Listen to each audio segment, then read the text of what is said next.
راديو إيرنا ناتا دمت إيرتراويان زخبره سلامتنا تقبلوا أبستفلالي كورنعت عالم كوينكم نمدبات راديو إيرنا التكتاتلو زخبركم سمعتنا نايلومي ربو 15 ميازيا كلتشحن إسران فنوى راديو إيرنا كموترو بزينا يجمر فلما أرستاتو ودبت عنا علم إيرتران تركبن هاجرات قرن أفريقيا زلقصونا وتحكمنا أديس آباتيو واقع حدا برميل ندادي ناقصات $10 أنقل كيلو بوتسوانا نايوشبا أوان دحر مواجو أبشو عتا معلتي إسران كلتنت أطاو عمت تمسكيبو راديو إيرنا ناتا دمت إيرتراويان راديو إيرنا ناتا دمت إيرتراويان علتا وزينا ودبت عنا علم نإرترا جبوتي سودان سومالين زلقصونا وتحكمنا ب14 ميازيا نبا أديس آبا 5 أتوى أفليتو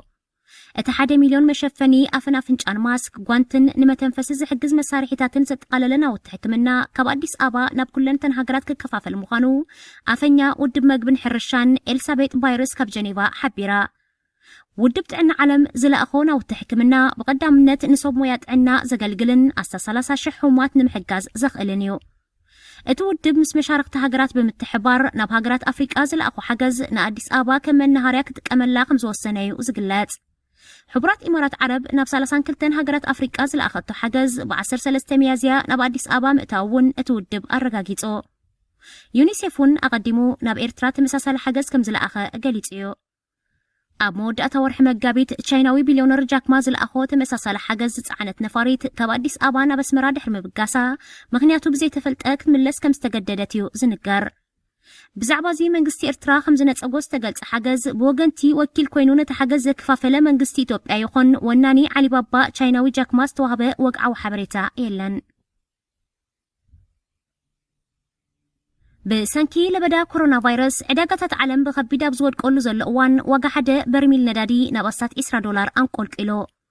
واقع ندادي كاب مفارق ورح مقابيتات حيزو كون قول كل حرم اصناح أبزز حلفة كل 10 عامتات كابسترائي اتستحت واقعيو أمسكيبو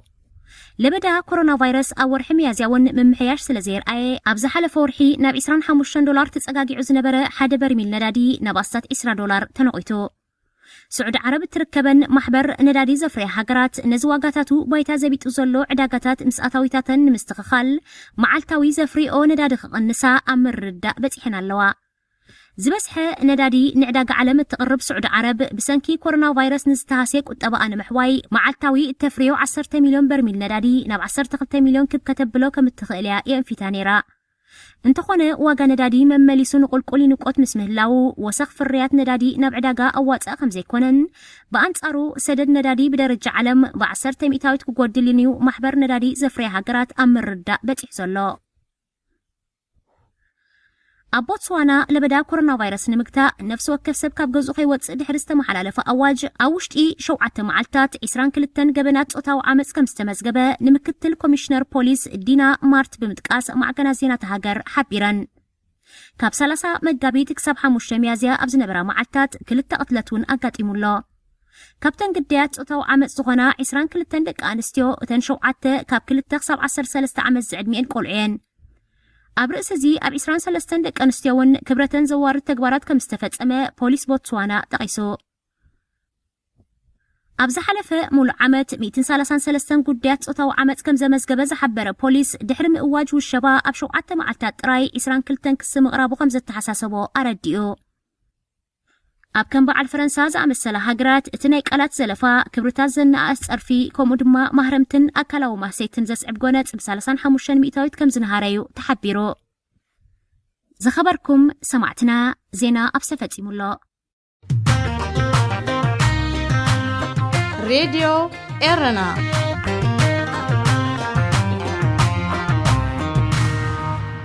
داقماي سلامتنا تقبلوا كبرات سمعتنا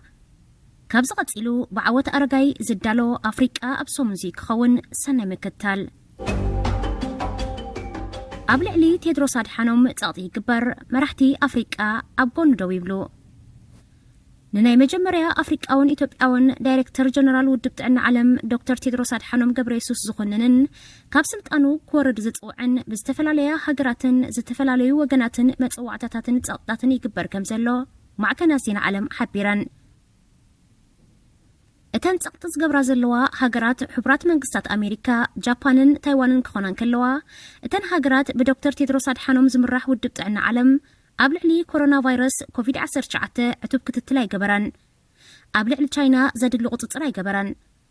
ኣብ ክንዲ ናብ ቻይና ተቆጻጸርቲ ዝልእኽ ቻይና ትህቦ ዝነበረት ጌጋን ሓሶት ዝመልኦን ጸብጻብ ኣሚኑ ንዓለም ኣጋጊዩ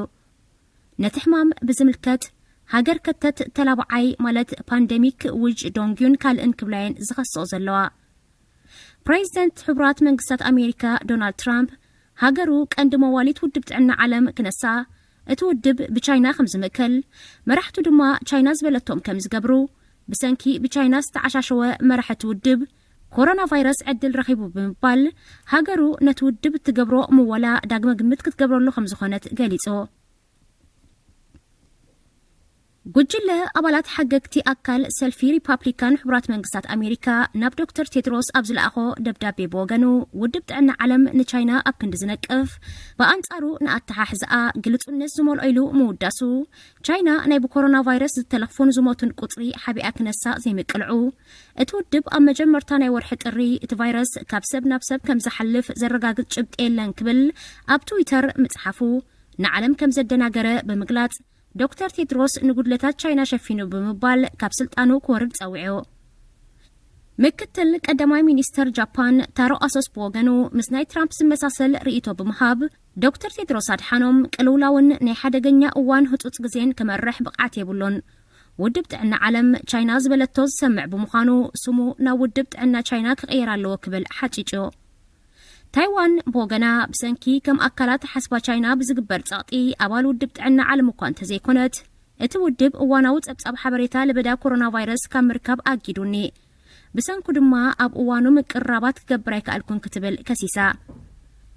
ታይዋን ብተወሳኺ ኮሮና ቫይረስ ገና ኣብ ምጅማሩ ኣብ 31 ታሕሳስ ኣብ ውሃን ቻይና ሓድሽ ሕማም ይላባዕ ከም ዘሎ ዝገልጽ ደብዳቤ ናብ ውድብ ጥዕና ዓለም ልኢኻ ክነሳ ዝኾነ መልሲ ከም ዘይተዋህባ ኣብቲ ከም ምስክርነት ዘርጊሓቶ ዘላ ደብዳቤ እቲ ኣብ ውሃን ተራእዩ ዘሎ ተላባዕ ቫይረስ ካብ ሰብ ናብ ሰብ ዝመሓላለፍ ከም ዝኾነ መጀመርታ ሳርስዩ ዝኸውን ዝብል ጥርጣረ ከም ዝነበረ ግን ከም ዘይኮነ ገሊጻ ነይራ ቻይና ድሒራ ኣብ ወርሒ ጥሪ እቲ ቫይረስ ካብ ሰብ ናብ ሰብ ኣይመሓላለፍኒ ንዝበለቶ ዝጋጨዩ እንተኾነ ታይዋን ሓቢራ ከተብቅዕ ጸማም እዝኒ ከም ዝተዋህባ የርኢ ዳይሬክተር ጀነራል ውድብ ጥዕና ዓለም ዶክተር ቴድሮስ ኣድሓኖም ነቲ ክስታት ኣመልኪቱ ኣብ ዝሃቦ መልሲ ሃገራት ኣብ ክንዲ ናብ ክሲ ኣብ ምክልኻል ኮሮና ቫይረስ ከተኩራ ጉዳይ ዚ ቫይረስ ፖለቲካውነት ካብ ምልባስ ክቁጠባ ብምጽዋዕ ኣብ ዝሓለፈ 2-3 ወርሒ ዓሌታዊ ጸርፍታትን ናይ ሞት ምፍራህን ዝመልኦ መልእኽታት ከም ዝተቐበለ ገሊጹ ካብ ዝተቐበሎ መልእኽታት ጸሊም ባርያ ዝብል ከም ዝርከቦ ንሱ ግን ጸሊም ምዃኑ ከም ዘኽርዖ እቲ ጸርፍን ናይ ሞት ምፍራህን ካብ ታይዋን ዝነቐለ ከም ዝኾነ ሓቢሩ እንተኾነ ታይዋን እቲ ዓሌታዊ ጸርፊ ብሽም ታይዋናውያን ካብ ቻይና ዝነቐለ ከም ዝኾነ ብምግላጽ ንዶክተር ቴድሮስ ናብ ሃገራ ዑደት ክገብር ዓዲማቶላ ዶክተር ቴድሮስ ፕሬዚደንት ትራምፕ ኣብ ልዕሊኡ ንዝገበሮ ክሲ መልኪቱ መልሲ ክህብ ብጋዜጠኛታት ኣብ ዝተሓተተሉ ኣነ ውልቀ ሰበ ኣብ ቆስሞስ ድማ ክንዲ ንእሽቶ ነጥበ እዚ ጉዳይ ብዛዕባ ዘይኮነ ብዛዕባ ምክልኻል ኮሮና ቫይረስ እዩ ክኸውን ዝግብኦ ሰብ እናሞተ ክንካሰስ ግዜ ይኮነን ክብል ገሊጹ መራሕቲ ሓያሎ ሃገራትን ውድባትን ኣፍሪቃ ነቲ ኣብ ልዕሊ ዶክተር ቴድሮስ ዝቐረበ ክሲ ብምንጻግ ንፕሬዚደንት ትራምፕ ይኹን ካልኦት ኮኒኖም ኣብ ጎኒ ውድብ ጥዕና ዓለምን ዶክተር ቴድሮስ ደው ከም ዝብሉ ድማ ገሊጾም ገለ ካብቶም ኣብ ጎኒ ውድብ ጥዕና ዓለም ደው ከም ዝብሉ ዝገለጹ መራሕቲ ኣቦ እምበር ኣፍሪቃዊ ሕብረት ሙሳ ፋኪ መሐመድ ፕሬዚደንት ሩዋንዳ ናሚብያ ኢትዮጵያ ናይጀርያ ደቡብ ኣፍሪቃን ካልኦትን ይርከቦም ኣቦ እምበር ኣፍሪቃዊ ሕብረት ሙሳ ፋኪ መሐመድ ኣብ ትዊተር ኣብ ዝጸሓፎ መልእኽቲ ኣፍሪቃዊ ሕብረት ሙሉእ ብምሉእ ኣብ ጎኒ ዶክተር ቴድሮስን ውድብ ጥዕና ዓለምን ደው ከም ዝብል ኣረጋጊጹ ፕሬዚደንት ኢትዮጵያ ሳህለ ወርቀ ዘውዴ ብወገና ሕጂ ናይ ምክሳስ እዋን ከም ዘይኮነ እቲ ውድብ ምስ መራሒኡ ኣብ ቁኑዕ መንገዲ ከም ዘለው ኢትዮጵያ ኣብ ጎኒ ዜጋኣ ዝኾነ ዶክተር ቴድሮስ ደው ከም ትብል ገሊጻ ኣብ change.org ብተወሳኺ ብ23 ጥሪ 2020 ጀመረ ዶክተር ቴድሮስ ኣድሓኖም ካብ ስልጣኑ ክወርድ ዝጽውዕ ጥርዓን ወይ ፐቲሽን ከም ዘሎን እቲ ጥርዓን ናይ ኣስታት 1 ሚልዮን ሰባት ፌርማ ክረክብ እንከሎ ነቲ ናይ ጥርዓን ፌርማ ናይ ምእካብ ክሲ ብጃፓናውያን ከም ዝጀመረ ንሳቶም ኣብ ክሶም ዶክተር ቴድሮስ ብእዋኑ ሃገር ከተት ተላብዓይ ማለት ፓንደሚክ ናይ ህጹጽ እዋን ብዘይ ምእዋጁ ዓለም ብኮሮና ቫይረስ ክትልበድ መንገዲ ከም ዝኸፈተ ይብሎ በአንጻሩ ድሒሩ ዝጀመረ ኣብ ጎን ካለኹ አይ ስታንድ ዊዝ ዩ ዝብል ንዶክተር ቴድሮስ አድሓኖም ዝድግፍን ኣብ ስልጣኑ ክጸንሕ ዝጽውዕ ጥርዓን ማለት ፔቲሽን ክኽፈት እንከሎ ዛጊት ናይ 120,000 ሰባት ፌርማ ረኺቡሎ ነዚ ኣብ ላዕሊ ዝተጠቕሰ ኣመልኪቶም ክኢላታት ኣብ ዝሃብዎ መግለጺ ኮሮና ቫይረስ ኣብ ዝጀመረሉ እዋን ቻይና ካብ ዓለም ሓቢኣቶ ከም ዝነበረት ድሒራውን ናይ በቲ ቫይረስ ዝተለፉን ዝተቐትሉን ቁጽሪ ሰባት ብትኽክል ተመሓላልፍ ከም ዘይነበረት ይገልጹ ዶክተር ቴድሮስ ኣመልኪቶም ድማ ከም ሓላፊ ውድብ ጥዕና ዓለም ኣብ ክንዲ ቻይና ዝሃበቶ ጸብጻብ ዝኣምን ናብታ ሃገር መጽናዕቲ ዘካይዱ ልኡኻት ብህጹጽ ክሰድድን ጸቕጢ ክገብርን ከም ዝነበሮ ይትንትኖ ንፕሬዚደንት ዶናልድ ትራምፕ ኣመልኪቶም ብተወሳኺ እቲ ፕሬዚደንት ኣብ መጀመርታ ንኮሮና ቫይረስ ኣቃሊሉ ይርዮን ተራስዓሊዩ ብምባል ይቋሾን ከም ዝነበረ ኣብ ሃገሩ ምስ ኣተወ ግን ኣብ ክንዲ ጉድለታቱ ምእማን እቲ ሽግር ናብ ውድብ ጥዕና ዓለም ከጸግዖ ይፍትና ኣሎ ክብል ይገልጹ ውድብ ጥዕና ዓለም ብፍሉይ ኣብ ህዝባዊ ጥዕና ዓለም ኣተኪሩ ዝሰርሕ ትካል ውድብ ሕብራት ሃገራት ክኸውን ከሎ ኣብ ዓለም ዘጋጥሙ ሕማማት ንምክልኻልን ከይራብሑ ንምእጋድን ንኹለን ኣባላት ሃገራት ብማዕረ ዝርኢ ኣብዚ ሕጂ እዋን ድማ ኣንጻር ምልባዕን ምቁጻርን ኮሮና ቫይረስ ኣብ ምቅላስ ተጸሚዱ ዘሎ ብዳይሬክተር ጀነራል ኢትዮጵያዊ ዶክተር ቴድሮስ አድሓኖም ገብረየሱስ ዝምራሕ ትካል እዩ ዶክተር ቴድሮስ አድሓኖም ገብረየሱስ ዳይሬክተር ጀነራል ውድብ ጥዕና ዓለም ካብ ዝኸውን መጀመርታ ሕማም ኢቦላ ሕጂ ድማ ኮሮና ቫይረስ ክገጥሞ ከሎ ኣቐዲሙ እውን ኣብ ኢትዮጵያ ዝተላብዐ ሕማም ሸሮኽ ኣቓልቦ ዓለም ከይረክብ ሸፋፊንዎ ከም ዝነበረ ይኽሰስ ምስ ኮሮና ቫይረስ ኮቪድ-19 ብዝተሓሓዝ መግለፂ ክህብ ብቴሌቪዥን ምርኣዩ ይኹን ብሬድዮ ምስምዑ ከምኡ ናብ ጋዜጣታት ስእሉ ተዘርጊሑ ክትረኽቦ ልሙድ ኮይኑ ዘሎ ናይ መጀመርታ ኣፍሪቃውን ኢትዮጵያውን ዳይሬክተር ጀነራል ዶክተር ቴድሮስ አድሓኖም ገብረየሱስ ኣብ ስርሑ ኣዝዩ ትሑትን ምቕሉልን ከምኡ እውን ጻዕራም ሰራሕተኛ ምዃኑ መሳርሕቱ ይገልጹ ቴድሮስ አድሓኖም ን24 ሰዓታት ክትትል ምግባር ናይ ነፍሲ ወከፍ ሃገር ጸብጻብ ምስማዕ ምስ በት ሕማም ዝተለኽፉን ከይልክፋት ሰግኣ ሃገራትን ምዝርራብ ክኢላታት ሕክምናን ሕክምናዊ መሳርሒታትን ናብ ሃገራት ምልኣኽ ኮታስ ብዛዕባ ሕማም ንምፍላጥ ዓለም ኣብኡ ስለ ትምርኮስ ካብ ሀ ክሳብ ፐ ሙሉእ ሓበሬታ ናይቲ ሕማም ክህልዎ ኣለዎ ብጋዜጠኛታት ይኹኑ ክኢላታትን ሃገራትን ተሓቲቱ ድማ ብብቕዓት ክምልስ ትፅቢት ይግበረሎ ኣብ 1965 ኣብ ኤርትራ ርእሰ ከተማ ኣስመራ ዝተወልደ ወዲ 55 ዓመት ዶክተር ቴድሮስ ኣብ 1986 ኣብ ዩኒቨርሲቲ ኣስመራ ብስነ ህይወት ማለት ባዮሎጂ ብማዕረግ ዲግሪ ተመሪቑ ስርዓት ደርግ ኣብ ዝነበረሉ ድማ ኣብ ሚኒስትሪ ጥዕና ተመዲቡ ክሰርሕ ጀሚሩ ድሕሪ ውድቀት ስርዓት ናብ ትምህርቲ ብምምላስ ኣብ ብሪጣንያ ብስነ ብየና ኣርከስት ሕማማት ማለት ኢሚኖሎጂ ብማስተርስ ካብ ዩኒቨርሲቲ ለንደን ብኮማዊ ጥዕና ድማ ብማዕረግ ዶክትሬት ካብ ዩኒቨርሲቲ ኖቲንግሃም ተመሪቑ ናብ ኢትዮጵያ ክልል ትግራይ ብምምላስ ድማ ምስ ሚኒስትሪ ጥዕናት ሃገር ብፍላይ ንምትሕልላፍ ዓሶብ ዝምልከት ክሰርሕ እንከሎ ኣብ 2001 ሓላፊ ቤት ጽሕፈት ጥዕና ክልል ትግራይ 2003 ምክትል ሚኒስተር ጥዕና ኢትዮጵያ 2005 ክሳብ 2012 ሚኒስተር ጥዕና 2012 ክሳብ 2016 ድማ ሚኒስተር ወጻኢ ጉዳያት ሃገሩ ኮይኑ ድሕሪ ምግልጋልዩ ኣብ ሓምለ 2017 ዳይሬክተር ጀነራል ውድብ ጥዕና ዓለም ክኸውን ተመዚዙ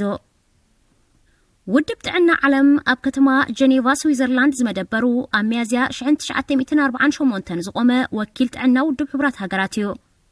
እቲ ውድብ ብዓለም ለኻዊ ደረጃ ኣብ ምውሃድን ምምራሕን ኩነታት ጥዕና ኣብ እዋኑ ግቡእ ሓበሬታ ምእካብን ምዝርጋሕን ቴክኒካውን ንዋታውን ሓገዛት ምግባር ኣብ ሕማማት ምርምራት ምክያድን ምድላው መድሃኒትን ኣብ መንጎ ዝማዕበላን ዘይማዕበላን ሃገራት ዘሎ ጋግቢ ምጽባብ ኩሉ ዜጋ ናይ ዓለም ግቡእ ጥዕናዊ ክንክን ዝረኽበሉ ኣገባብ ምንዳይን ካልእን ዓሊሙ ዝቆመ እዩ እዚ ከምዚ ኢሉ እንከሎ ምልባዕ ኮሮና ቫይረስ ከም ዝተቆጻጸረቶ ክትገልጽ ዝጸንሐት ቻይና ኣብቲ ሃገር ዝርአ ዘሎ ሓድሽ ምልባዕ ብወጻእተኛታት ተመሊሱ ዳግማይ ናብ ሃገራ ይኣቱ ከም ዘሎ ብምግላጽ ኣብ ልዕሊ ወጻእተኛታት ብፍላይ ድማ ኣፍሪቃውያን ናይ ምክልባት ኣፈላላይን ዓሌታውነትን በደል ከም ዝፈጸመት ተገሊጹ ብፍላይ ኣብ ጓንጆ እትበሃል ዞባ ኣፍሪቃውያን ተቐማጦ ነጋዶን ተምሃሮን ካብ ኣባይቶም ሆቴላቶምን ተባሪሮም ኣብ ጎደናታት ክወፁ ከም ዝተገብረን ናብ ኣባይቶም ከይምለሱ ከም ዝተኸልከሉን ብፖሊስን ክኢላታት ጥዕናን ኣጉል ኣተሓሕዛ ከም ዝተገብረሎም ተፈሊጡ ኣብታ ናይ ንግዲ ማእከል ከም ዝኾነ ዝንገረላ ኣውራጃ ካብ ዝተፈላለየ ሃገራት ዝመጹ ዜጋታት እኳ እንተሃለዉ ኮሮና ቫይረስ ኣፍሪቃውያንም ዳግማይ ዘላብዕዎ ዘለዉ ዝብል ወረ ብምንዝሑ ብፍሉይ ንኣፍሪቃውያን ዝዓለመ ሓውሲ ግፋን ምምንጣል ፓስፖርትን ከም ዝተኻየደ ተፈሊጡ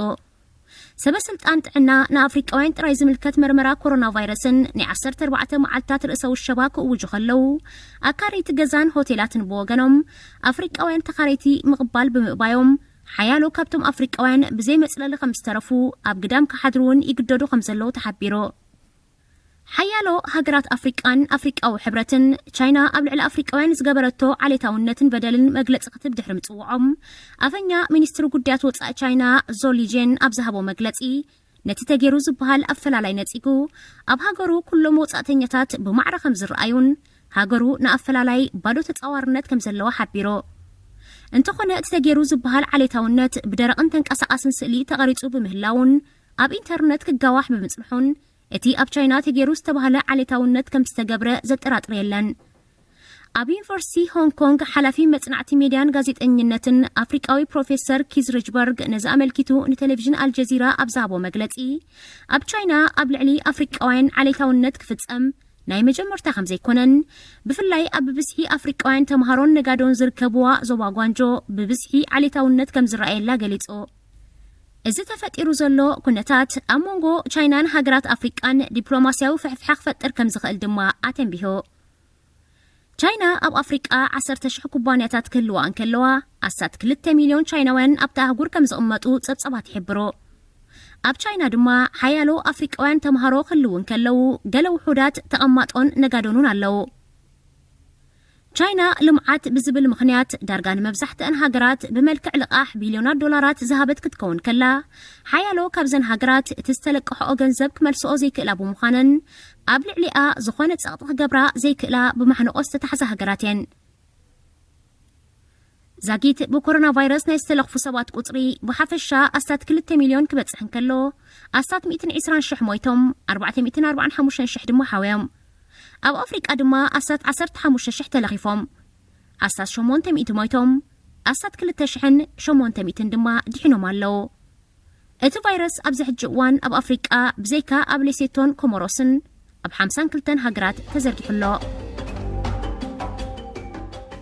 ኢቦላ ዳግማይ ኣብ ኣፍሪቃ ተቐልቂሎ ኣብ ዲሞክራሲያዊት ሪፓብሊክ ኮንጎ ኣብ ቤኒ ዝተባህለት ዓዲ ጓል 11 ወርሒ ህፃን እትርከቦም 2 ሰባት ብሕማም ኢቦላ ተለኺፎም ከም ዝሞቱ ውድብ ጥዕና ዓለም ሓቢሩ ንኣስታት 7 ሳምንታት ሓድሽ ብኢቦላ ቫይረስ ተለኽፈ ሰብ ብዘይምንባሩ ካብ ዓለም ጠፊኡ ክኸውን ይኽእል እዩ ክበሃል ከም ዝጸንሐን ውድብ ጥዕና ዓለም ዝመጽእ ሰንበት ዓለም ካብ ሕማም ኢቦላ ነጻ ኮይኑ ኢሉ ክእውጅ ምድላዋት ኣጻይፎ ከም ዝነበረን ተገሊጹ እቲ ካብ 2018 ናትሒዙ ኣብ ዲሞክራሲያዊት ሪፓብሊክ ኮንጎ ክላባዕ ዝጸንሐን ኣስታት 200,200 ሰባት ዝቐተለን ሕማም ብዝተኻየደ ሓያል ናይ ምክልኻል ጻዕሪ ኣብ ዝሓለፈ ወርሒ ናይ መወዳእታ ሕሙም ካብቲ ሕማም ነጻ ኮይኑ ካብ ሆስፒታል ከም ዝተፋነወ ይዝከር እዞም ኣብ ዝቕነዚ በቲ ሕማም ዝሞቱ ብኸመይ ከም ዝተለኽፉ ክፍለጥ ከም ዘይተኻእለ ተሓቢሩሎ ሓደ ካብቶም በቲ ሕማም ዝተቐትሉ ወዲ 26 ዓመት ሰራሕተኛ ኤሌክትሪክ ክኸውን እንከሎ ኣብ ልዕሊ ምስኡ ተራኺቦም ነይሮም ዝተባህሉ 53 ሰራሕተኛታት ጥዕና ዝርከብዎም 215 ሰባት ክትትል ይካየድ ከም ዘለውን ውድብ ጥዕና ዓለም ገሊጹ ምልባዕ ኢቦላ ንምክልኻል 2 መድሃኒት ክታበት ተዳልዮም ኣብ ጥቕሚ ውዒሎም እኳ እንተሃለዉ ገለ ክፋል ህዝቢ ነቲ መድሃኒት ከኣምኖ ከም ዘይከኣለን ገለ ክፋል ዲሞክራሲያዊት ሪፓብሊክ ኮንጎ ድማ ብዕጡቓት ሓይልታት ዝተታሕዘ ብምዃኑ ክኢላታት ጥዕና ኣብ ኩሉ ህዝቢ ከባጽሖ ይከኣሎን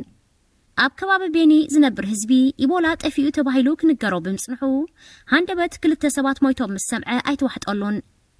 በዚ ድማ በቲ ሕማም ናይ ዝተቐትለ ወዲ 26 ዓመት ሰራሕተኛ ኤሌክትሪክ ገዛ ፀረ ቫይረስ ክንስንሱን ዝመፁ ክኢላታት ጥዕና ኮነልኩም ሕማም ባዕልኩም ኢኹም ተላብዑ ተባሂሎም ብእምኒ እሁር ከም ዝተባሃሉ ተገሊጹ ህዝቢ ኣብ ልዕሊ ክኢላታት ጥዕና ሕክምናን መድሃኒትን ዘለዎ እምነት ናብ ንቡር ክምለስ ካልእ ጻዕሪ ከም ዘድሊ ብተወሳኺ ተሓቢሩ ንመጀመርታ ግዜ ኣብ 1976 ኣብ ደቡብ ሱዳን ዝተረኣየ ኢቦላ ብዙሕ ግዜ ጠፊኡ ተባሂሉ ተኣውጅሉ እኳ እንተነበረ ብፍላይ ኣብ ሃገራት ምዕራብ ኣፍሪቃ በተደጋጋሚ ን24 ግዜ ክቀላቐል ዝጸንሐ ብጠቕላላ ልዕሊ 11,300 ሰባት ዝቐተለ ቫይረስ እዩ ኢቦላ ካብ ኮቪድ-19 ላዕሊ ንዝለኸፎም ሰባት ዝቐትል ኣዝዩ ሓደገኛ ሕማም እዩ انتخونه اتحمام بمستنفاسي محلالف بمخانو كابسب نابسب أمل لبعض حليو إيبولا زتبكل ماي بمستاي بمراق دم كالكالن كالن كم محلالف كلو بتحمام استلخفو كلتا كابسل استسبات ناي مقتال تخلو اللو إيبولا كم كوفيد 19 كم من كعزنا غلق خون كم زخلي زقلات بزي كان سب دما كم نشيمبانزي غوريلان كالوت عاليتات هواين إلكف توسختي حصرت زيناتات ቋንቋ ስዋሂሊ ማለት ኪስዋሂሊ ካብ ምብራቕ ኣፍሪቃ ሓሊፉ ኣብ ዝተፈላለየ ሃገራት ኣፍሪቃን ዓለምን ኣቓልቦን ናረኽበን ንዓበየን ዝመጽእ ዘሎ ቋንቋ ምዃኑ ተገሊጹ ቋንቋ ስዋሂሊ ኣብ ሃገራት ታንዛንያ፣ ኡጋንዳ፣ ኬንያ፣ ሩዋንዳን ቡሩንድን ብሰፊሑ ዝዝረብ ኣብ ማላዊ፣ ሶማልያ፣ ዛምቢያ፣ ሞዛምቢክን ዲሞክራሲያዊት ሪፓብሊክ ኮንጎን ድማ ብኸፊል ዝዝረብ እኳ እንተኾነ ሓያሎ ካልኦት ሃገራት ኣፍሪቃ ከም ቋንቋ ኣብ ቤት ትምህርታትን ከተኣታትውኦ ከለዋ ከም መጽናዕታዊ ቋንቋ ዘስተምህርኦ ቁጽሪ ዩኒቨርሲታት ዓለሙን እናወሰኻ ይመጽ ኣለዋ እቲ ቋንቋ ኣብ ኣፍሪቃ ናብ ደቡብ ገጹ ማለት ናብ ሃገራት ማላዊ፣ ዚምባብዌ፣ ደቡብ ኣፍሪቃ፣ ቦትስዋና፣ ማዳጋስካርን ሲሸልስን ጽልዋን ናሕደረ ከም ዝመጸ ይፍለጥ ቋንቋ ስዋሂሊ 2 ሚልዮን ደቀባት ተዛረብቲ ክህልዎን ከለዉ 150 ሚልዮን ድማ ከም ካልኣይ ቋንቋኦም ይዛረብዎ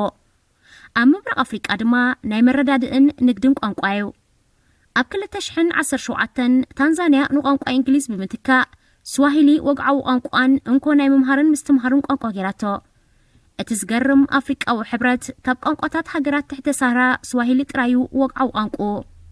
ዝተረፉ ናይቲ ሕብረት ወግዓዊ ቋንቋታት ዓረብ፣ እንግሊዝ፣ ፈረንሳ፣ ፖርቱጋልን ስጳኛን እዩ ስዋሂሊ ካብ ቋንቋታት ፖኮሞ፣ ቴታ፣ ሚጂኬንዳ ዝተዋጽአ 30 ሚእታዊት ቃላት ድማ ካብ ቋንቋታት ዓረብ፣ ፐርሺያ፣ ሂንዱ፣ ፖርቱጋልን ማላይን ዝተለቀሐ እዩ ብፊደላት ዓረብን ላቲንን ድማ ክጽሓፍ ይከኣል ኣብ ሊብያ ኣብ መንጎ በቀዳማይ ሚኒስተር ፋይዝ አልሳራጅ ዝምራሕ መንግስቲ ሃገራዊ ስምዕ ብማርሻል ከሊፋ ሓፍታር ዝምራሕ ሃገራዊ ሰራዊት ሊብያ ግጭት ከም ዝተወልዐን ብውድብ ሕብራት ሃገራት ዝድገፉ ሰራዊት ቀዳማይ ሚኒስተር ፋይዝ ገለ ዓወታት ብምምዝጋብ ንመቐናቐንቶም ደፊኦም ሳብራታን ሶርማን ዝተባህለ ዓድታት ከም ዝተቆጻጸሩ ተገሊጹ ሰራዊት ማርሻል ከሊፋ ሓፍታር ንከተማ ትሪፖሊ ንምቁጻር ንልዕሊ ዓመት ገብሮ ዝጸንሑ ፈተነታት ክቐንዖም ከም ዘይከኣለን በዚ ዝቐነየ ኩናት ድማ ሓያሎ ከባቢታት ከሲሮም ኣለዉ ኣብዚ ሕጂ እዋን ሊብያ ኣብ ክልተ ዓበይቲ ሓይልታት ማለት ንርእሰ ከተማ ትሪፖሊን ከባቢያን ዝቆጻጸር ብቀዳማይ ሚኒስተር ፋይዝ አልሳራጅ ዝምራሕ መንግስቲ ሃገራዊ ስምዕ ከምኡውን ንዝበስሐ ደቡባውን ምብራቃውን ክፋል ሃገር ዝቆጻጸር ብማርሻል ከሊፋ ሓፍታር ዝምራሕ ሃገራዊ ሰራዊት ሊብያ ተመቒላ ትርከብ ኣብ ሰሜናዊ ምብራቅ ጸቢብ ኩርናዕ ከባቢ ትሪፖሊ ተሓጺሩ ዝርከብ ብውድብ ሕብራት ሃገራት ዝድገፍ መንግስቲ ሃገራዊ ስምዕ ብቱርክን ቀጠርን ወተሃደራዊ ገንዘባውን ሰብኣውን ሓገዝ ክበረሉ ከሎ ንዝበስሐ ክፋል ሃገር ተቆጻጺሩ ዘሎ ሃገራዊ ሰራዊት ሊብያ ድማ ብሩስያ፣ ግብጺ፣ ጆርዳን፣ ሕብራት ኢማራት ዓረብን ስዑድ ዓረብን ተመሳሳሊ ሓገዝ ክበረሉ ጸኒሑ ምትእትታው እዘን ሃገራት ንጉዳይ ሊብያ ከጋድዶን ከሎ ድሕሪ ውድቀት ማዕመር ቀዛፊ ዝተመስረቱ ዝተፈላለዩ መንግስታት ነቲ ብዝተፈላለዩ ዕጡቃት ቆይሙ ዝነበረ ሰራዊት ሃገራዊ መሰጋገሪ ቆንስል ኣብ ሓደ ከምጽእዎ ብዘይምኽኣሎም ሊብያ ናብ ዝተፈላለዩ ዕጡቃት ዝቆጻጸርዋ ውድቕቲ ሃገር ተቐይራ እቲ መሰጋገሪ ቆንስል ኩሎም ዕጡቃት ኣብ ትሕቲ ሚኒስትር ምክልኻል ተጠርኒፎም ደሞዝተኛታት ክኾኑ እኳ እንተሓሰበ ናብ ሕሉፋት ሃይማኖተኛታት ገሊኦም ናብ ዓቀብቲ ንጋዳፊ ዘውደቐ ሰውራ ገሊኦም ሊበራላውያን ገሊኦም ናብ ዓመፅቲ ዝተቐየሩ ብምንባሮም ክሰማምዑ ኣይከኣሎን እቲ ሃገር ድማ ኣብ ኩናት ሓድሕድ ትርከብ ዝኸበርኩም ሰማዕትና ብዓወት ኣረጋይ ዝተዳለወ ኣፍሪቃ ኣብ ሰሙን እዚ ኣብ ዝተፈጺሙሎ ዝመጽእ ሰሙን ብኻልእ ትሕዝቶ ክንራኸብ ኢና ክሳብ ሽዑ ኣብ ዘለኹሞ ሰላምን ጥዕናን ንምንየልኩም ተጥዕሙ ምስ ሬድዮ የረና ኣብዚ መደብ እዚ ንማሕበራዊ ህይወት ዘንጸባርቑ ጽሑፋት ግጥምታት ድርሰታትን ዋዛታትን ዝቐርቡ ኮይኖም ኣብ ህይወት ንዘጋጥሙ ጸገማትን ኣፈታትሖምን ኣመለኻኽታና መዓልታዊ ህይወትና ተዘክሮታት ንእስነትን ካልእ ንኣጠማምታና ውልቃዊ ህይወትና እናንጸባረቐ ዘዘናግዕን ምኽርታት ዝልግስን መደብ እዩ ተጥዕሙ ምስ ሬድዮ የረና سلام كما يتقنيو فتوى تغاتل تمدب تطعم سريديرنا زيتو الربع زغربلكم مدبكم مدب تطعميو نلمون كم تلمود نعخم يخوبني زبن لا يتحس تدالينا ኣብ ምድብ ሰዓትና ተረኺብና ኣለና ክሳብ ፍጻሜ መደብና ምሳና ሓቢርኩም ብኽብሪ ክጸንሑ ዝዕድመኩም ኣዳላውን ኣቕራብን መደብ ተስፊት ዮሃንስ ሰናይ ምክትታል هذه إذاعة إرنا هنا إذاعة إرنا الدولية صباح يرغبنا دايري يوهانس تخدراي ودي اتكواب قدنا نادر فزغيد نزرقبو سب سلام نابلا في شخطة زلقس أبعلالو وزازة بزحودي علم مدرق سحاق تخون باهلنا نمبرا تمحلي لنا انت تعيسنان زين مولسا قزي كن دستو اللي يزقبا تبل زرباز دقاقم كاب قزي قلعنتو بزحنا قربكوان ترى مساء امبارح حلفناتي ايكوناني زبل بخسارو نوجكتون حزينو ويرقصدنيني فلتن بزعبا فقرا وهيوتو بزحتتلو نزعل فوق زي هيوتو بدستا يذكرو كاتشاتوري يبلو دقشو كومي يوهانس زدلا يقول لمأمانا يتقمن أوالد شركانو حاليتو لبونو يمستقن كوتا بزوح صبو نگر كم زلوين زعل لا أزيو مستيراويو كام مساتو زيادة زفلتلو ناي فقر دبدابي بمصحفي زللا نعرف تغوين نس فلتومي مسؤولو نيروم وحلي ناي فقر دبدابي صحفاي مقانوها مسكريو حدا قزي أمان زبال زفتو عاركو حقي زاخو الله سب مستير فقرات فلتالها قبل باج از مسل زربا حوسو حتو مسيلو دربيلو سلازي بلي يوهان سديلو جون عاركي مستير بزو حساب تفلت سلازل لغازي كي تردى كان كي تردو من زي وقعو بات نفسي تغير سلازل لغاو كي هنقلو وين إلو واسحي قبل الاستدرابيتون عرفتون عقونو زحلفة فقر زلوي يوهانس أبزح الجوان كم سبوا بحقر سدت كوينو نفاس عدو سحاق متعابيتو ماد استدرابيتو علم زرعيلو قدنتات فتح زنقسانا يقريتان مكحسن إيرترا إنانا فقنا برالو بزوح ذكر يستنتن عزيز حكسني أبقزين اسنتي زنبري دستا كل يلان بقن متغلق زي قد فن فتاريي مساي سلازلو نلبي بحاقوس سلازملأي مسقانا خلو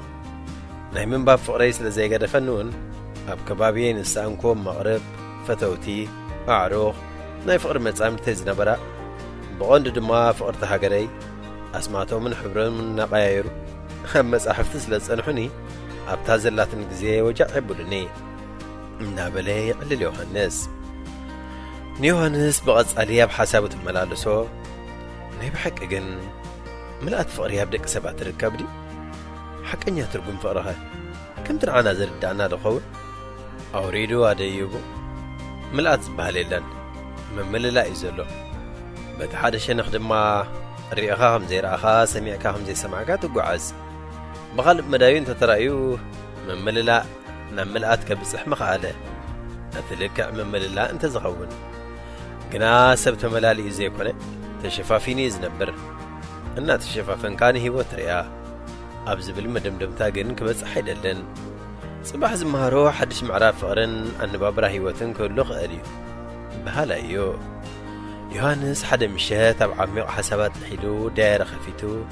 كم زخبل صحافة مسألة مرتغا تحت الناس ملأ برغ تسبب مخانات راي كتفكرها مخنياتها يكون كان ولا نسيتون كمو زم سايزلا سبنا عبنت أزيام إزستي قد الأخرى قبل زي كرسي بيا حدار كنقبر معالت غاريسنا الكيدان كناسر بتدقى قامت حتى نلا أنا قم بلو مسبح كرك ما فلت أن لا برق استعمنا نيا كومون تزي كون نزز بالكواخ مودع ملسوسي دايم غسنة من البات قن بزو نقر تتصاويرا اسكا يخون النابلت نبعوت كتبسح قواهي تصويرات تخيته له تايفلت بس غينو بتقن أمنا تحزناني تايمو بمدينة قاس في الطرف أرخه لنيروا بعد لا تعوت له ንዓይ ዝብልዋ ወዳት ከም ዘለዉ ዘይትፈልጥ ኣይኮነትን ግን ኣሚናትኒ ሓደ መዓልቲ ኣብ ልዕሊኣ ዘለኒ ጠማምታ ብልክዕ ምስ ፈለጠት ከመይ ከም ትኸውን ምግማቱ ኣይጸግመንን ኣነ ሓሳዊ ብዛዕባ መጻይና ብንዕለሉ ምስ ውሽጠ ይባስ ኣብ ሓሳቢ ዘየለ መጻኢ ከም ህልው እናልዓልኩ ኣብ ዘይፍጸም ተስፋ ዘወር የብላ እሞ ጠርዚ ሓጐስ ክትበጽሕ ከላ ኣነ ድማ ብኣንጻሩ ብዝኾነ ዳየርየይ ሎሚ ሓድሽ ኣርእስቲ ሒዘልከ መጽእ ኣለኹ ዕለ ክጸናሕኩ ምኽንያት ኣለኒ ግዳ ናብ ኣርእስተይ ከብለኪ ካብ ዝሓለፈ ውሕዳ ወርሕ ጀሚራ ኣብ ህይወታ ምህላዊ ዘይረጋገጽኩ ኣብ ልበይ ግን ቦታ ዝሃብክዋ ሰገን ትበሃል ጽብቕቲ ፍጥረት ተረኺባላ ሰገን ኣዝያ ህድእቲ ፈቃር ልዝብቲ ለባም ንቑመታ ዝምጥን ስም ዝተዋህበት እኹል ትሩፍ ጽባቐ ትውንን በቃ ውሃ ዘበለት ጓል ረኺብ ኣለኹ ምስ ሰገን ብዙሕ ኢና ንዕልል ዝያዳ ነቕልበሎም ኣርእስታት ግን ኣብ ዛንታታትን ዕምቆት ፍቕርን ነተኩር ኣብ ኣፍ ልበይ ደቂሳ ዛውያ ጸጉሪ ርእሳ እናፈተልኩ ንዕልል ከለና ፍሉይ ሓጐስ ይስምዓኒ ሰሓቓ ብጣዕሚ ተናፋቕ እዩ ልስሉስ ኣካላታ ስየ ጻብዕታ ልቢ ዝማርኽ ፍሽኽተኣ ትሕትናኣ ኩሉ ግዜ ምፅእ ኣሎ ዘኸበርክ ዳየርየይ ስለምንታይ ክሳብ ሎሚ ነገር ክኾን ኣይፈልጥን እየ ምስ ሰገነይ ዘሕልፎ ሰገነይ ከኣይለኪ ይኹን ወረ ምስ ሰገነይ ዘሕልፎ ግዜ ኣዝዩ ተዘካሪ እዩ ሕጂ ዝነግረኪ ግን ጽምበልኒ ትማሊ ድሕሪ ቐትሪ ፀሓይ ጠለስ ምስ በለት ኣብ ሓደ ሸኻ መዘናግዕ ቦታ ተራኺብና ዘሕለፍናዮ ግዜ ፍቕሪ ነይርዎ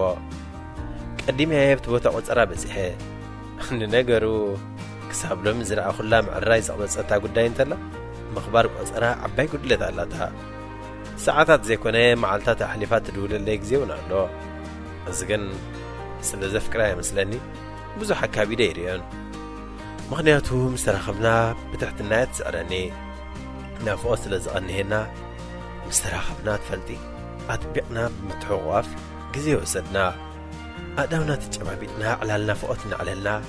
ዘገም ድሕሪ ምባል ጽምው ዝበለ ቦታ መሪፅና ኮፍ በልና ሓንቲ ግጥሚ ጽሒፍ ኣለኹ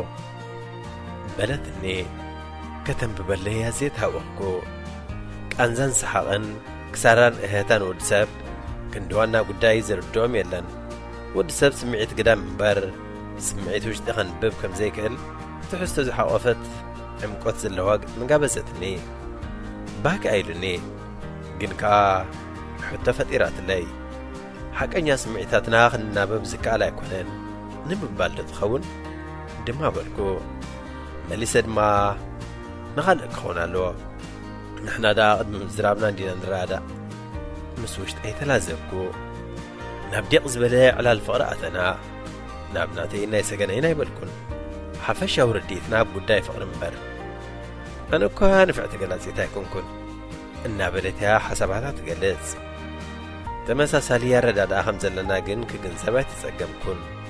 ዝነበረ ኩነታት ኣየር መጪና ናይ ሰዓታት ርክብና ደቓይቕ ኮይኑ ተሰሚዕኒ ሕልፍ ኢሉ ዝርአ እንተዘይኮይኑ ሰብ ጸሪሩ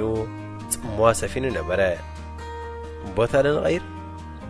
በልና ብሓደ ድምፂ ኣብ ገጻ ዝርአ ዝነበረ ሕጉስ መንፈስ መሊሱ ሓጐስ ወሰኸለይ ዘኸበርክ ዳየርየይ ኣብ ሎም በፂሕካ ዳ ስምዒትካ ዘይምግላጽካ ናይ ደሓን ዶ ትብል ኣለኺ ኣጋጣሚ ዝፈጠሮ እምበር ካብ መሰረቱ ብሓደ ስራሕ ኢና ተራኺብና ዘራኸበና ስራሕ እውን ፍቕሪ ኢልካ ምግላጹ ኣለኒ እዚ ናይ ሕጂ ስምዒታት ናብቲ ፍቕሪ ኢልና ንጽውዖ እንተዘንቢሉ እታ ቀዲምና ጀመርናዮ ስራሕ ከመይ ከም ንሕዞ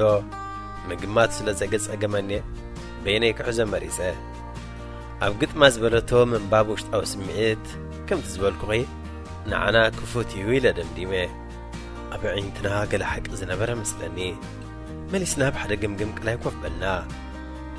ብጽባቐን ተኣምርን ተፈጥሮ ተምሳጥ ዝመልኦ ዕላል ጀመርና ሓደ ስእሊ ኸትሕዘኪ በቕድሜና ደጋጊምካ ንምርኣዩ ዘመን ምናፈሻ ኣሎ ብድሕሬና ዓለም ጸገበ ዋድዮም ጸገበቶም ሓቒፉ ዝነበር መቓብር ኣሎ ኣዒንትና ካብቲ ክንሪኦ ዝጸናሕና እንድሕሪት ኣዛወርናየን ኣብዚ ኸፍ ኢልናሉ ዘለና ኾይኖም ጽባቐ ተፈጥሮ ዘድነቑን ምስ መፋቕርቶም ነዚ ቦታ ዝተፈስህሉን መወዳእቶም أبز دحري نازل لمقابر قصلوا له زي ودأ موداتا هيوت حد أريا بقيمتها بمكساس بجواز حلف جزية خلونا يقبان أبز بالحساب تسمعينا سجني صباتي أبقى في البيت قاعدي ما هتم بلد اللقن من بال زعكل إيدانا بكساتي مسددات بانتون شوكوف تزحفت كواقعيت بالزانتا كم زغبل قل خفالها شلفا بلاه زنت خلا أب جزيه كلا يكونت علم روسيان جرمنن أبرتعو قاعد زنبرا الأوان حدا جرمنا ومنسي أب روسيا نبر نبره أيها شو مستبال ملك أبتقرزو أفقر ودا أمو كنتا جرمن روسيان محير يحسبوخ أنا برا كم زد ما بلا أنا زستنفس نفاس روسيا لبي عودي قزنا برلو روسيا لبي ذهب كوا روسياويت نايدستا هيوت زحلفلو هاجر روسيا سلازي شحو كوابو جرمنا وانتقنا أنا قر روسياوية روسيان هزبان بعبيد ما فقرنان حرا غوينو خنبركا أنصار جرمن كواقعي روسيان فقرنان دما بحرنت كقص العين زبلانا اياشو نسجن يازن تخلا واو إنها بلاد كسادة بمقنع فرقن كل قرقاو قواصر له حقي مقر فترة مقع ترخبنا ببالجها بلد سجن اي مريت سلس المتين تبوق زي زحلفنا لبوتا قلس بالموبال تفانينا تبقسنا أبتقى موسئينا يتقصري مسبس احنا حنت خبدر فتاة أبراهام وفرقي سجمتاو عمقوت ناي فقر مقارات ساق فليت ايو كدر فلي كلا فلي سمعيت فتيرات اللي نزنبر علالنام زنببت اللي قدميت التأساسر لتخون زبول قادر في إبراهام من فلت اللي نايم عمق لبي من يخبلوا أنا بلبي سلو مسدرف كلا أب حسب سأتوت إنا مسالات في الشيخ بلدني كابت منا في الشوزينا نتقودنا نتوازنا نسحقنا أب أفدق جزاه أبزي هيخ فانوا خلوه كم تاخن الرهب كلنا طبيقنا استحاوفنا يا دقينا تحاوفنا هدأت فتر ستمت أكلات أمو داتا زقبركو حجي نقركني قن زي أصلا ندس زي مبال سمعيت زنباب كلها مسلني خاسر يدلني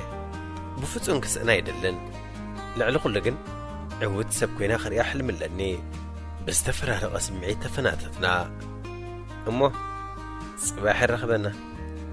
بلدني خباير حقيلا انتا كم تسمعا قبل السنة سمياخ نقركي مساخون دايري صباح الرخبنا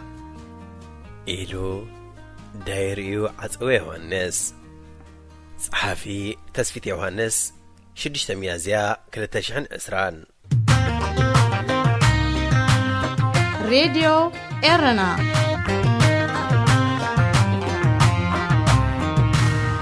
نتعقد السبر خبو نزاتو حستون ناس معك خلقا أبوشت أنا تعقد السب كترغب يخا هندبت بزد النقط زتان تذكرون نهيوت كاملو بزلوت أقات أمي أبوشت أو حدا زير حيلي بتحدوغن وتاوي بتغالقها ألوتاوي التحساس باز حزا زا حيلي نبعلو كلت هذا النقط حيلتاتا اللوام نهابتي نحاقوس نتعنان قالوا كل صبوق نقارنا محسابن من ساقن كالتا اللوا اتقدم حيلي وتاويات حساسبا نسبات هبلع الزاز فروم كون كله اتغالى حيلقاء ألوتاوات حساسبا غينو نسباتها بتحتية صفر ألوتاوات حساسبا نقل السبات كاب كرميت ندحريت الملسوم من البات زا سعيبات تقرب أبنت صبوق تبرهلنا تخون دخلنتنا تعدلتي كونان أصبي فلر أب حانتي بحرشات النابر زنبرت دقس درابيتي توريدو ود حمشت عمت كله سراح بمجمهر دما ودت شعات عمت مسكونة عربية فرس حزن برا أبزي من البات حدا ود دقا حارستاي بنشتو سراح مجمهر بزوح زي أقرم خون غاليو سدرابيتون دخلنت كم تعدلتهم تقبلهم لعليو تسقبي ما يفلتو نيرم أصبي فلرقنا بحد نقر كم مساتو استفلين يرو حنت دست تبلو عدياني راتو ولا قالوا علي رئازيت فلت انتغنت نتغى بإيدنا بأف زغننا برأقن أبدك أخد ما يتقبلتون أبا كيدانا يقزا حدا جيغا نقر كم زلوت فلت ليرا ደቃ ኸኣ ብዛዕባ ሕልምታት ትዕሎም ነበረት ንኣስ ቢፈለር ድኻታት ክንከውን የብልናን ህያብ ኣምላኽ ወይ ዕድልና ኮይኑ ኢና ደኺና ክብለካ ከለኹውን ስቒልካ ኣይትሰምዓኒ ትብሎ ነይራ ድኻታት ዝኾንና ብኣምላኽ ዘይኮነስ ኣቦኻ ይኹን ካልእ ኣባል ናይ ስድራ ቤት ሃብታም ናይ ምዃን ድልየት ስለ ዘይማዕበለ እዩ ዝኾነ ሰብ ካብ ገዛና ካብ ዘለናይ ላዕሊ ኸውን ሓሲብ ይፈልጥን እዩ ወላ ሓደ ኸባና ሃብታም ናይ ምዃን ድልየት ኣይማዕብለን እዚ ሓሳብ እዚ ኸኣ እዩ ኣብ ኣእምርኡ ብዕምቆት ሱር ክሰድድ ብምጅማሩ ሙሉእ ህይወቱ ክቕይሮ ዝኸኣለ ሃብታም ናይ ምዃን ድልየት እውን ሓደሮ ንኣእምርኡ ናብቲ ክገብሮ ዘለዎ ጥራይ ብምዝዛው ከኣ ካብቲ ክገብሮ ዘይደሊ ነገር ከኣ ክዓጽኦ ጀመረ ነዚ ዕላማ እዚ ንምጭባጥ እቲ ዝቐልጠፈ መንገዲ ገለ ነገር ምሻጥ እዩ ኢሉ ስለ ዝኣመነ ሳሙና ምሻጥ እታ ንሱ ዝወስደላ ዝነበረ ፋብሪካ ሳሙና 150,000 ትሽየጥ ከም ዘላ ፈልጥ እሞ በቲ ናይ ንግዲ ስራሕ 25,000 ኣትሒዙ ነቲ ዝተረፈ $125,000 ከኣ ኣብ ዝተፈላለያ ናይ ልቓሕ ትካላትን ፈለጡን ኣኻኺቡ ብምኽፋል ነታ ትካል ናቱ ገበራ ምስጢር ዓወቱ ኣብ ዝሕተተሉ እዋን እታ ናይ ኣዲኡ ዘረባ ብምጥቃስ እዩ ዝምለስ ንሕና ድኻታት ዝኾንና ብትዕድልቲ ዘይኮነ ኣቦ ይኹን ወላ ካልኦት ኣባላት ስድራ ቤትና ሃብታም ናይ ምዃን ድልየት ስለ ዘየማዕበሉ እዩ ርኢኹም ይብል እሞ እንታይ ከም ዝኸውን ፈልጥ ነይረ ብኸመይ ከም ዝኸውን ግን ኣይፈልጥን ነበርኩ ብምባል ነብሰይ ኣተባባዕቲ መጻሕፍቲ ምንባብ ዕላምኡ ንምውቃዕ ከም ዝሓገዞ ይገልጽ ትደልዮ ትፈልጥ እንተኾይንካ መዓስ ከም ዘጋጥም ንኽትፈልጥ ምቹእ ዝኾነ ዕድል ኣለካ ምኽንያቱ ትደልየ ምፍላጥ ዘለኻዮ ደረጃ ብግቡእ ፈሊጥካ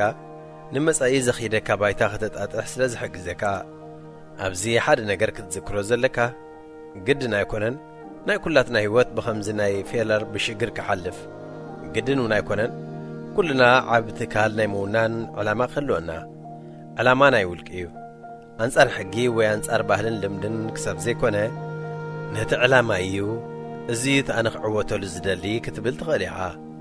ድሓር ኣንፈትካ ናብኡ ተቕንዖ ብምፍታንካ መኽሰብ እምበር ክሳራ ዝበሃል የብልካን ዓወትካ በቶም እወታዊ ኣተሓሳስባ ዘለዎም ሰባት እያ ትርከብ ወይ ትጭበጥ ጸሓፊ ናፖሌን ሂል ተርጓሚ ዕቑባይ በርሀ هذه إذاعة إرنا هنا إذاعة إرنا الدولية فتوات تخطاتلت مدبنا بزغرمنا لكم تحسوا عاقبكم تزانيكم كتكونوا تستنى قبرنا نايلهم تحسنا أبزازي من لنا أب مدبنا زلكم رؤيتي يخون نغفيتا ويوان كقربالكم تلالي وصحفات مزلو بترمون دادراشانا ناب radio@gmail.com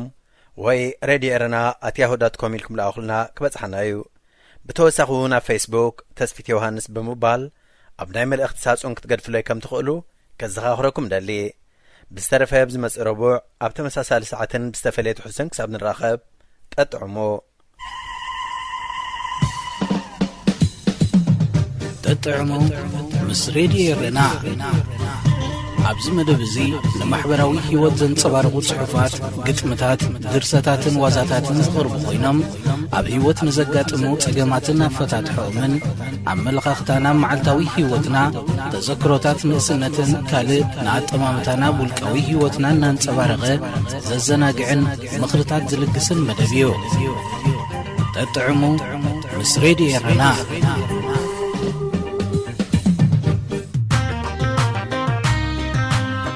راديو إرنا